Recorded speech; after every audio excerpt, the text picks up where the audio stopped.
شعبه وزارت کارهای داخلی یک در نوع فردوسی با عریضه مرد 32 ساله ساکن شهر دوشنبه مراجعت نموده است که ماه اپریل سال 2022 مرد 31 ساله ساکن پایتخت با روی فریب به باوریش در آمده از او 150,000 سومانی گرفته وعده داده است که بر عوضش یک عدد автомашین تمغه تویوتا کامری و یک عدد автомашین مرسدس بنز گرفته می‌دهد، اما وعده‌اش را تا حال اجرا نکرده است.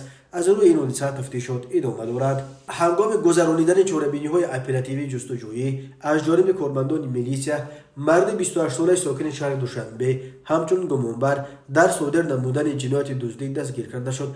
نامبرده 15 نوامبر سال 2022 تخمین ساعت 2:00 دقیقه با طریق پنهانی به خانه استقامتی زن 49 ساله ساکن پایتخت در آمده، از آنجا 70,000 سومانی و جواهرات گوناگون طلایی را دزدیده از جای حادثه غیب شده است. ضرری رسانیده شده 85,000 سومانی را تشکیل می‌دهد. از روی این حادثه تفتیشات ادامه دارد.